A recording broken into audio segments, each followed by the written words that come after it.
think moving ahead, I'm very confident that CTU, of all the other universities, can work very well with the industry. And the industry will understand partnership with CTU is not just 1-2 years, but it's going to be 10-20 years. Thank you.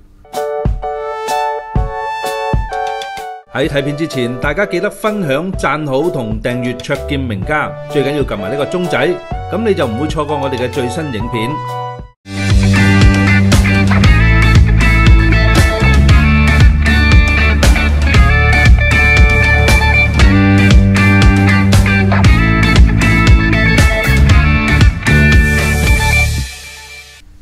各位觀眾，再次咧，今日咧，我哋請嚟咧，梅彥昌教授，我哋香港城市大學校長，同我哋探討一下咧，香港嘅一啲咧係現時嘅發展嘅科技啊，同埋創科嘅中心嘅。咁好多謝校長咧，繼續咧同我哋傾下偈嘅。咁眾所周知啦，梅校長咁除咗喺即係喺一位你係一位教學家啦，亦都係一位咧係發明家喎。我知道你咁喺科研同埋創科嘅發展方面咧係好有呢方面嘅成就嘅，所以今日咧我就同你咧傾下咧關於香港嘅創科呢方面嘅發展嘅。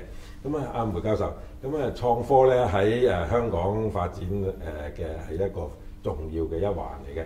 咁好多人咧都將香港咧同新加坡嚟到比較。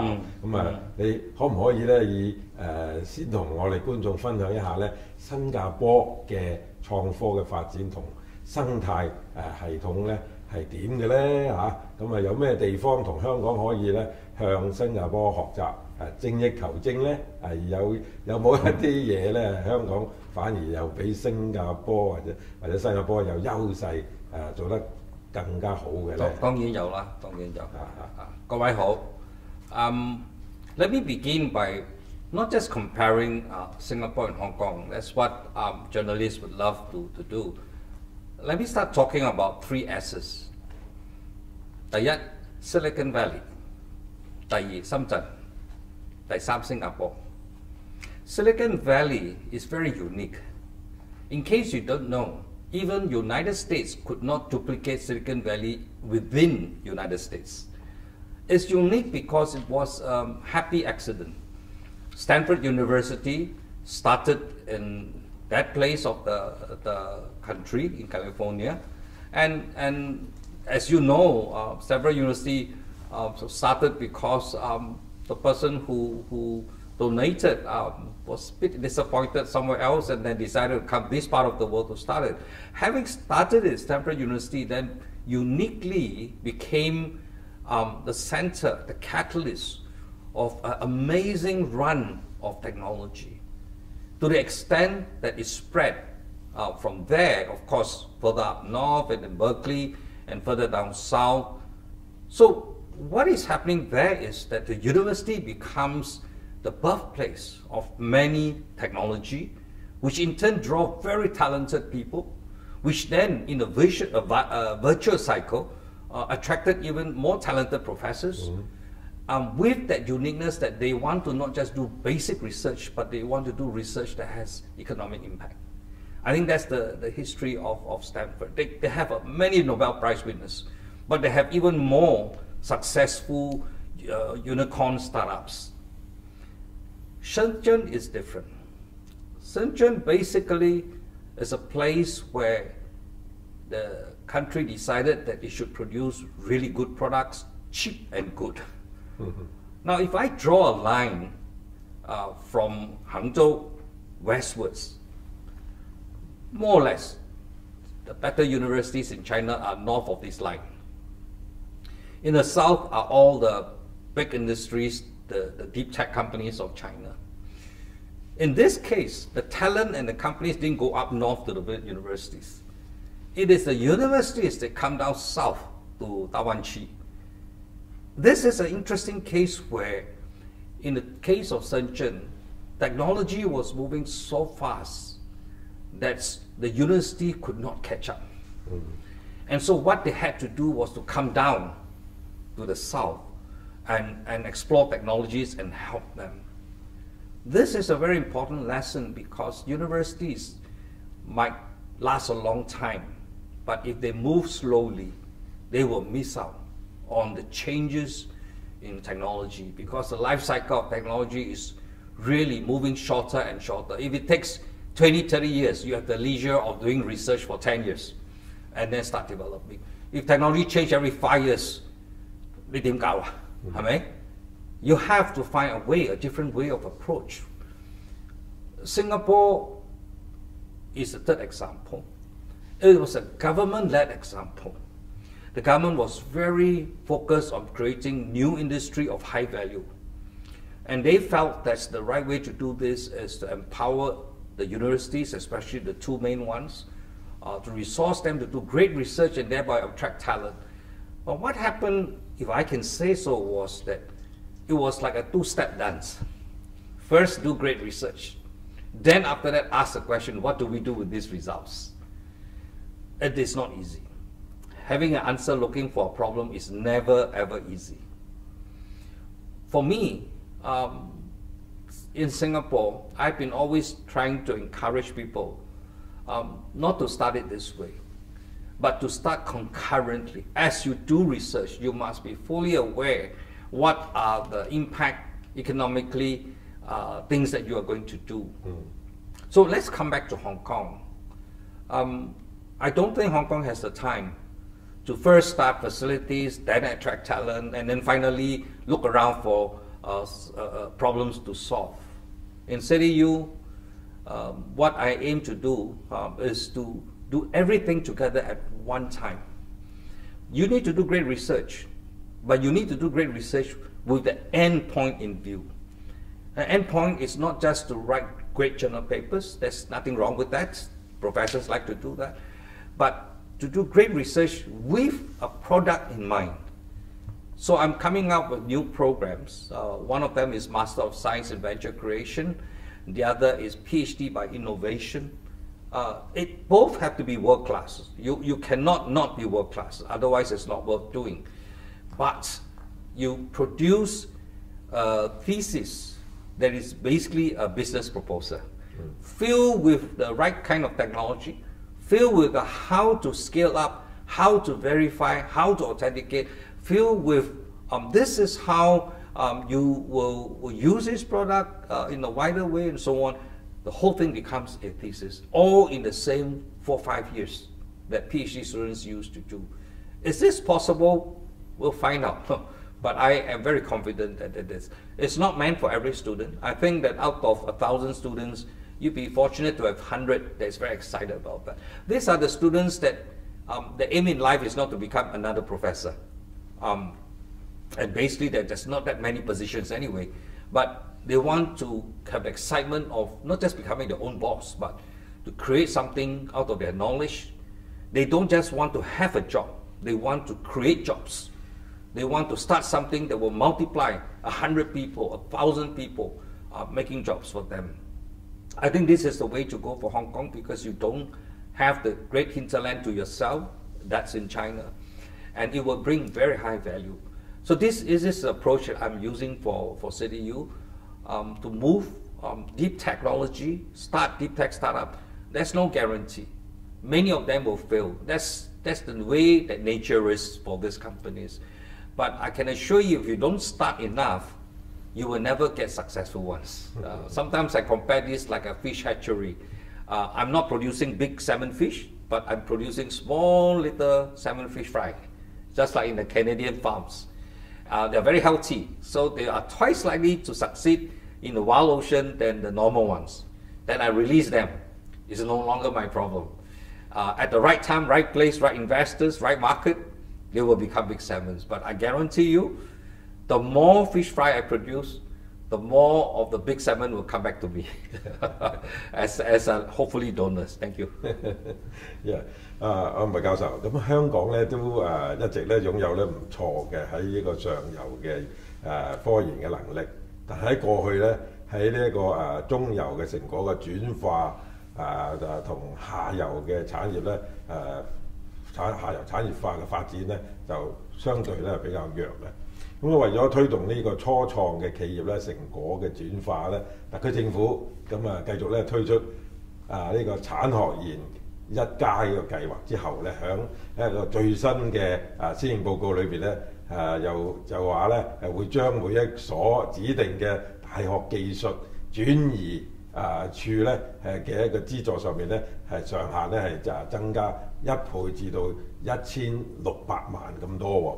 咁等我哋啲大學嘅嚟到加強咧係支援技術轉移同埋咧擴大市場嘅擴展呢個服務喎。咁梅教授，你喺技術嘅商業化呢方面咧我知道你都好有經驗㗎啦。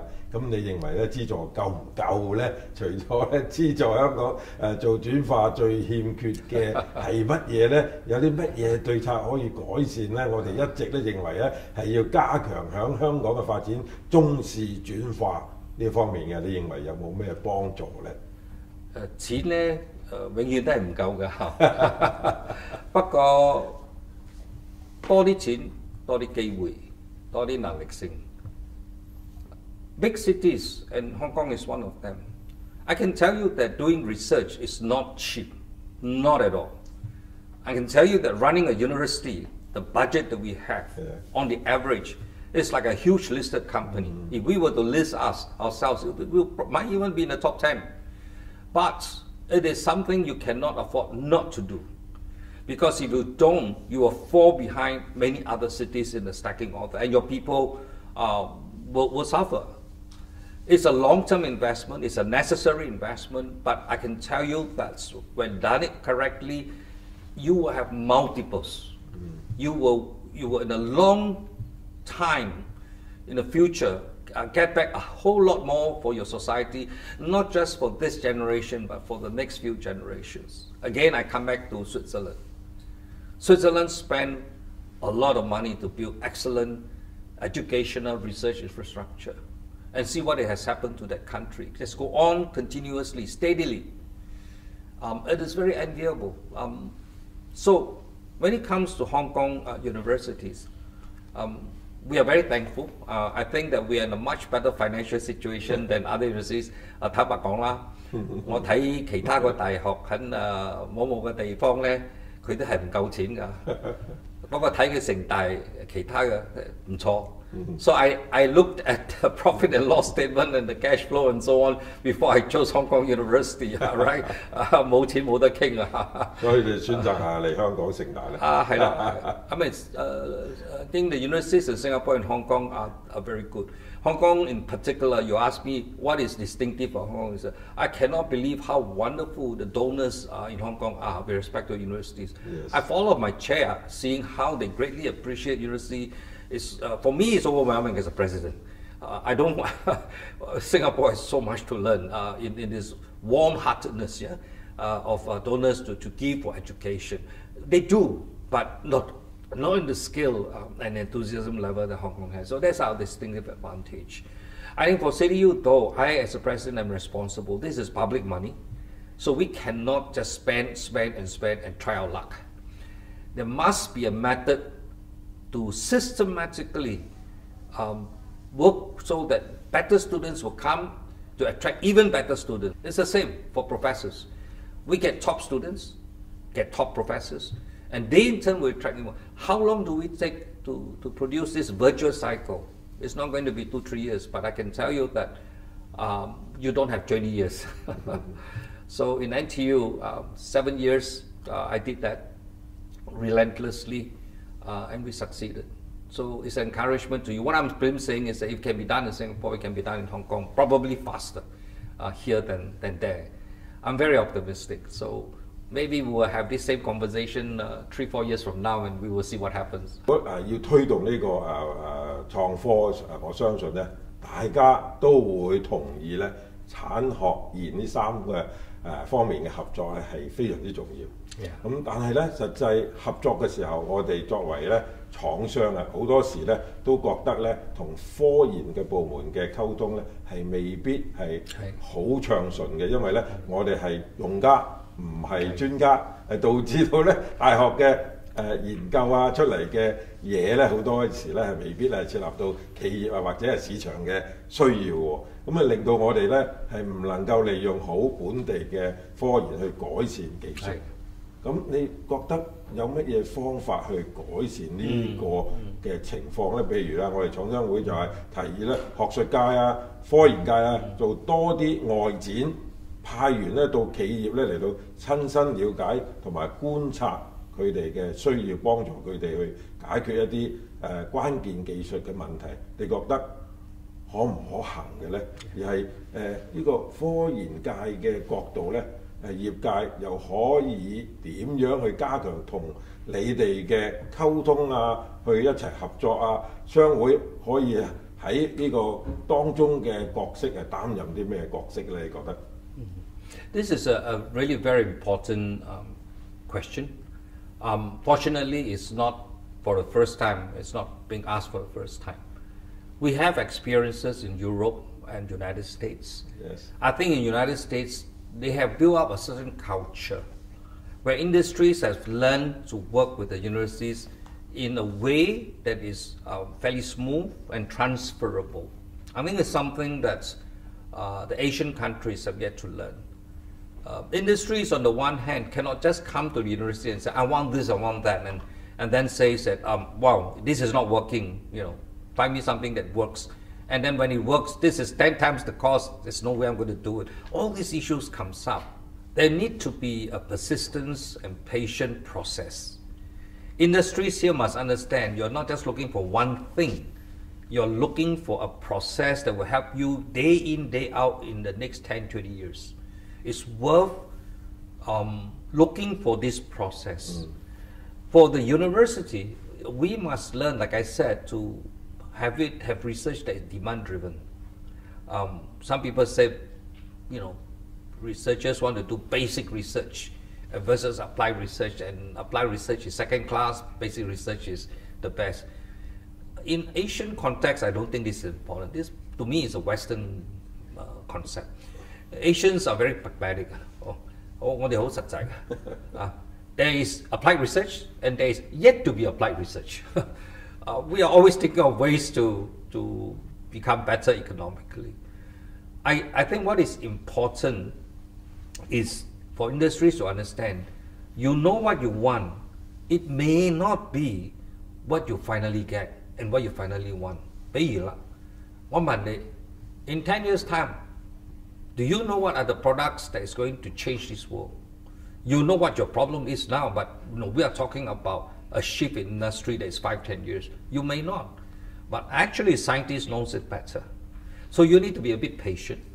And the scientists at the same time need to reach out and say, I have to have a product in mind. Apple does it really well, for example, and so the other technology companies, until recently IBM, but the companies that carry on and sustain itself, they work out a way where they work long-term with the university and vice versa. I think CityU needs to do that. I think we are already doing it. One of my first company was to produce a stent for the heart. And the doctors was telling me that, if you can make a stent that can dissolve, it will be amazing, because some people don't know the stent that's put in your heart, it only lasts for, you only need it for 6 months. After that, the rest of your life is a liability. Then I told him that, yeah, quite simple, I can do it. The technology I used to do it is not from biomedical, it's actually from aerospace. I translate the idea from aerospace sideways, apply it to biomedical. We can do this in the university, but in the industry, you can't do that.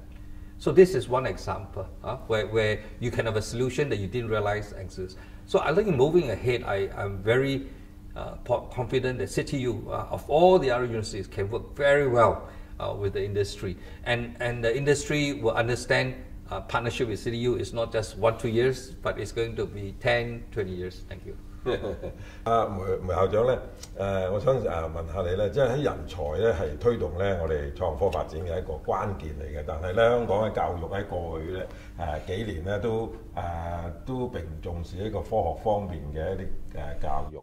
咁近年先至着力嚟到發展 STEM 呢個教育啦。作為大學嘅校長，你認為有邊一啲地方啦、邊啲方法啦可以加快同埋去加強培育呢個創科嘅人才呢？仲有喎，仲有喎，咁啊政府喺吸引海外嘅創科人才上面有乜嘢措施應該要加強呢？除咗新加坡，除咗新加坡，咁香港仲有乜嘢仲可以去邊啲國家去搶人才呢？ I'll tell you an open secret. I think sometimes Hong Kong and Singapore don't. I think we may not fully realize we have a huge advantage. Let me explain. Since the 1990s onwards, there were a huge number of ethnic Chinese students, mostly from China, but a lot from Indonesia and Vietnam, who have gone to the West, did really well, become great scientists. Yes. And today, when you look at the top universities in the world, are you surprised that many of the top scientists, they also happen to be Asians?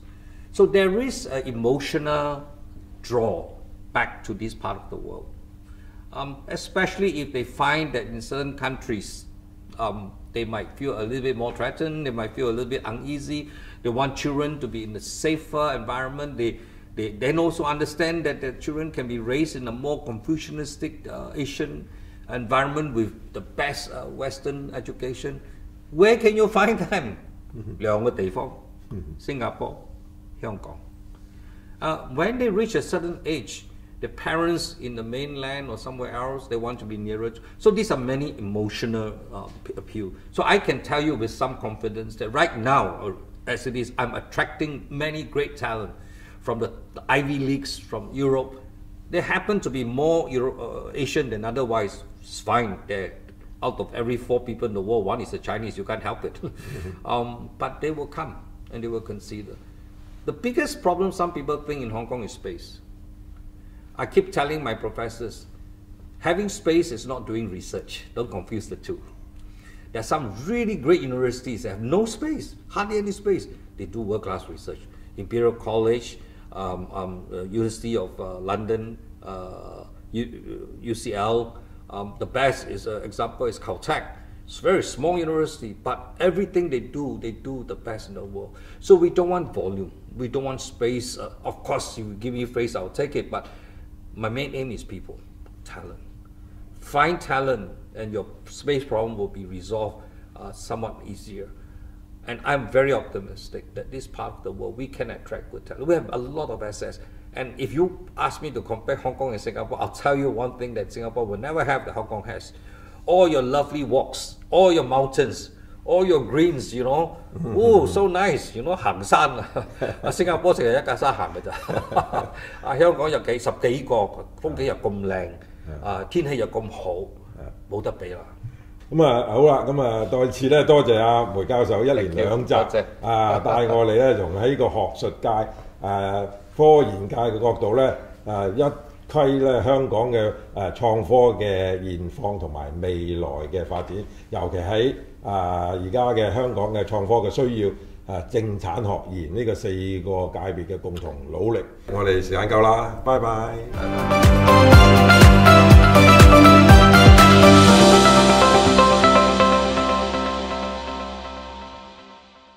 中意名家分析，記得俾 like 同埋分享，支持同訂閱灼見名家，最緊要撳埋呢個鐘仔，咁就唔會錯過我哋嘅新片。